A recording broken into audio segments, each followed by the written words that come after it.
Ngasigi mukbang ngasigi special kaino se mayam ngasigidi horen sara utlage kaino se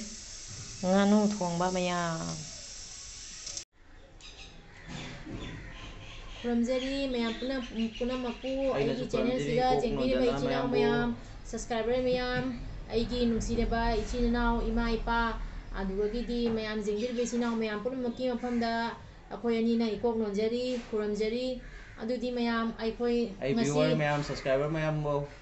ikok nona kuramjari ngasi akhoi ani mayam da wahi amatang haijage aduna akhoi na ngasi mukbang sigi mateng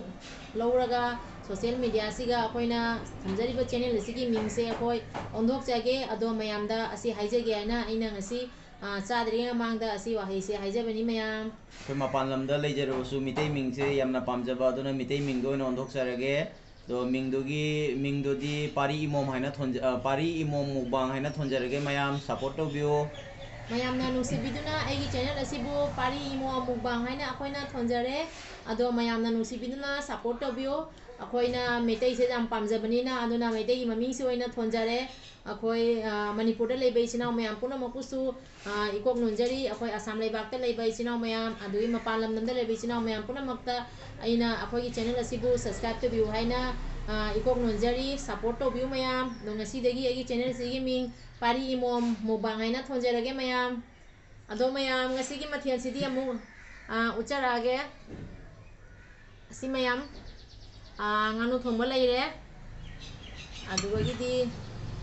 asiga nga thongba leire mayam dugai asiga hangam ton angan ba leire asiga chi asana ba mula khara leijare adudi mayam chaba hojare si mayam mathen ge yam de mayam dum simple khajik dum to boni ko mayam support to biyo mayam adudi haurage chaba sar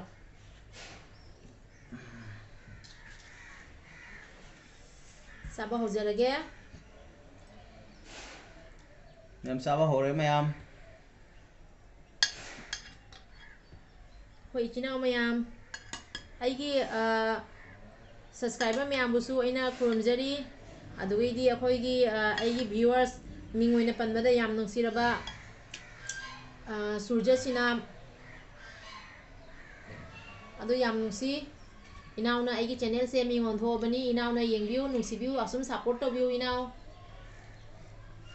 jadi ahamba channel ahamba sidi lagi dulora khoi mayam gi ko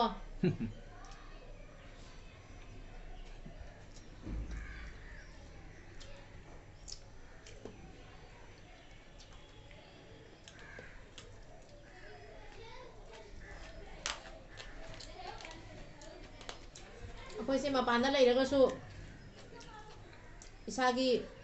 chanabi yam pamje ꯏꯁꯥꯒꯤ ꯏꯅꯥꯠ ꯃꯩꯇꯩꯒꯤ ꯑꯁꯦꯡꯕ ꯁꯥꯖꯠ ꯌꯥꯝ ꯄꯥꯝꯖꯕ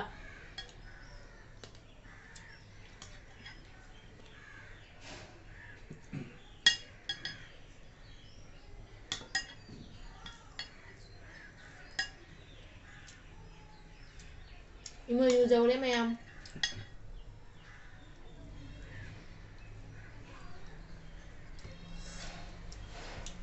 Imenu ibet đâu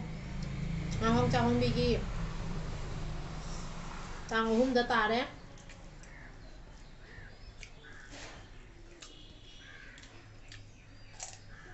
hào đấy dầm này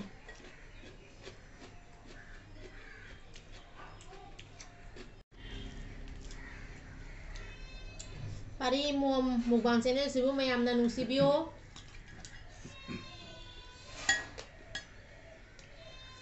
Sonia's kitchen ay thamambado khara mayang ni moina taba ahamada Sonia's kitchen ay na thamambado search to boda mayang ata anamana tholokpa adugadi aina mete mi ondok chare pari mom mukbang chinen pamjare mitei ga seng maming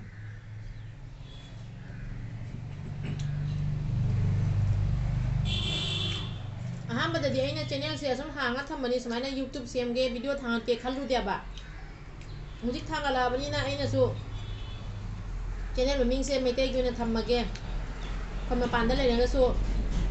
mete jam pamjaba ꯑꯩꯒꯤ ꯆꯠꯅꯕꯤꯁꯤꯕꯨ ꯌꯥꯝ ꯄꯥꯝꯖꯕ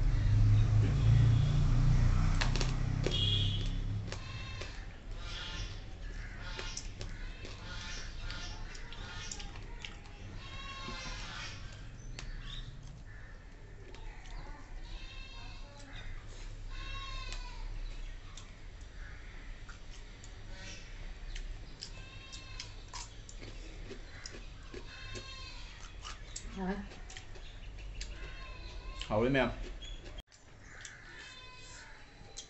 ꯃꯌꯥꯝ ꯍꯪꯒꯥꯝ ꯄꯟꯊꯥꯗꯗꯤ ꯍꯪꯒꯥꯝ ꯃꯇꯣꯟꯁꯦ ꯈꯔ ꯌꯥꯝ ꯆꯥꯍꯧꯕ ꯍꯪꯒꯥꯝ ꯃꯇꯣꯟ ꯑꯗꯨꯗꯩꯗꯤ ꯃꯨꯂꯥ ꯑꯃꯈꯛ ꯆꯥꯒꯦ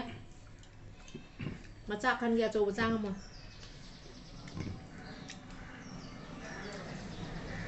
ꯃꯨꯂꯥ ꯑꯃꯈꯛ ꯆꯥꯒꯦ ꯃꯌꯥꯝ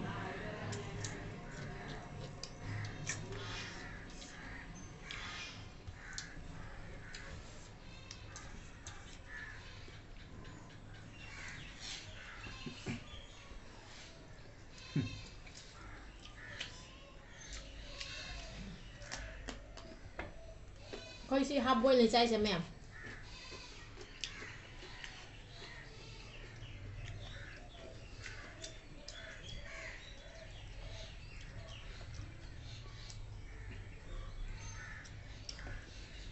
ꯍꯥꯎꯔꯦ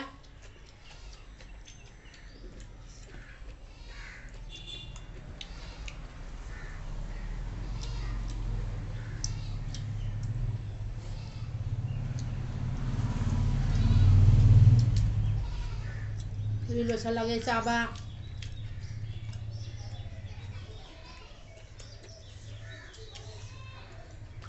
ꯀꯅꯥ ꯐꯥꯁ ꯇꯥꯏ ꯌꯦꯡꯗꯧꯃꯤ ꯈꯨꯕꯥꯅꯤ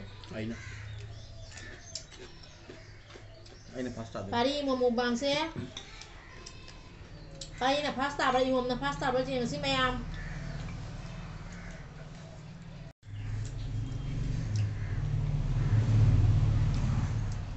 ꯑꯩꯅ ꯐꯥꯁ ꯇꯥꯗꯣꯔꯤ ꯉꯁꯤꯗꯤ ꯍꯩꯃꯥ ꯂꯣꯏ ꯂꯧꯁꯟꯈꯔꯦ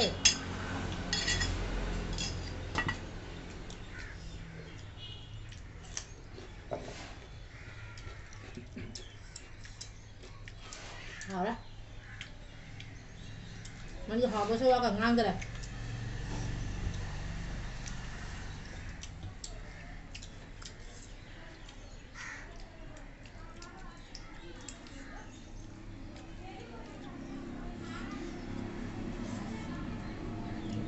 hanggang mo to na hawre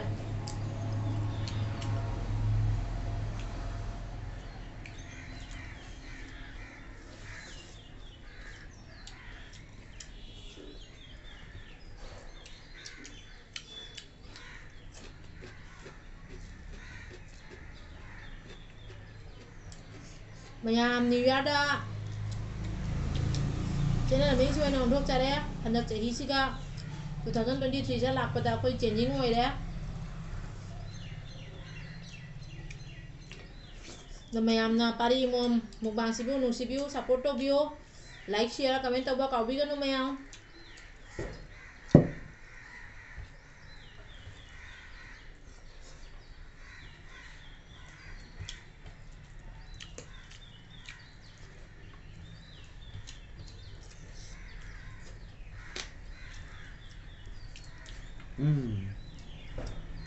Aina halé itu lore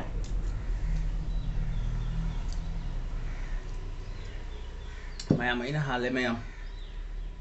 aina mana ngangi sarda ga go hucholo bune ba mana handore ha bidu ba aina halé mayam ꯑꯩꯈꯣꯏꯒꯤ ꯑꯅꯧꯕ ꯃꯤꯡꯁꯦ ꯑꯣꯟꯊꯣꯛꯆꯔꯒꯦ ꯑꯍꯥꯟꯕꯗ ꯁꯣꯅꯤꯌꯥ ꯀꯤꯆꯟ ꯍꯥꯏꯅ ꯂꯩꯔꯝꯕꯅꯤ ꯑꯗꯣ ꯍꯟꯗꯛꯇꯤ ꯄꯥꯔꯤ ꯏꯃꯣꯝ ꯃꯨꯛꯕꯥꯡ ꯍꯥꯏꯅ ꯊꯣꯟꯖꯔꯒꯦ ꯃꯌꯥꯝꯅ ꯁꯞꯄꯣꯔꯠ ꯇꯧꯕꯤꯌꯨ ꯑꯩꯒꯤ ꯚ꯭ꯌꯨꯋꯔꯁ ꯃꯌꯥꯝ ꯁꯕꯁꯀ꯭ꯔꯥꯏꯕꯔ ꯃꯌꯥꯝ ꯃꯇꯝ ꯈꯨꯗꯤꯡꯗ ꯁꯞꯄꯣꯔꯠ ꯇꯧꯕꯤꯌꯨ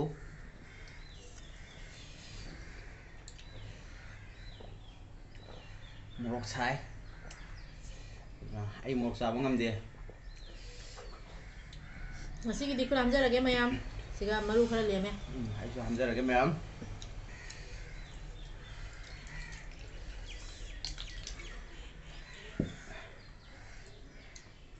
ꯗ ꯃꯌꯥꯝꯅ ꯑꯩ ꯆꯦꯅꯦꯜꯁꯤꯕꯨ ꯑꯁꯨꯝ ꯅꯨꯡꯁꯤꯕꯤꯌꯨ ꯁꯞꯄꯣꯔꯠ ꯇꯧꯕꯤꯌꯨ ꯏꯆꯤꯟ ꯏꯅꯥꯎ ꯃꯌꯥꯝ ꯄꯨꯝꯅꯃꯛ ꯑꯩ ꯚ꯭ꯌꯨꯋꯔꯁ ꯃꯌꯥꯝ ꯁꯕꯁꯀ꯭ꯔꯥꯏꯕꯔ ꯃꯌꯥꯝ ꯄꯨꯝꯅꯃꯛꯄꯨ ꯈꯨꯔꯨꯝꯖꯔꯤ ꯉꯁꯤꯒꯤꯗꯤ ꯃꯇꯥꯡꯁꯤꯒ ꯂꯣꯏꯁꯤꯜꯂꯒꯦ ꯑꯗꯣ ꯄꯥꯔꯤ ꯏꯃꯣꯝ ꯃꯨꯛꯕꯥꯡꯅ ꯑꯃꯨꯛ ꯑꯅꯧꯕ ꯃꯨꯛꯕꯥꯡ ꯑꯃ ꯊꯧꯔꯥꯡꯖꯒꯦ ꯃꯌꯥꯝꯅ ꯁꯨꯝ ꯁꯞꯄꯣꯔꯠ ꯇꯧꯕꯤꯌꯨ ꯅꯨꯡꯁꯤꯕꯤꯌꯨ ꯑꯁꯤ ꯍꯥꯏꯔꯒ ꯃꯇꯥꯡꯁꯤꯒ ꯂꯣꯏꯁꯤꯟꯖꯔꯒꯦ ꯈꯨꯔꯨꯝꯖꯔꯤ ꯃꯌꯥꯝꯕꯨ ꯈꯨꯔꯨꯝꯖꯔꯤ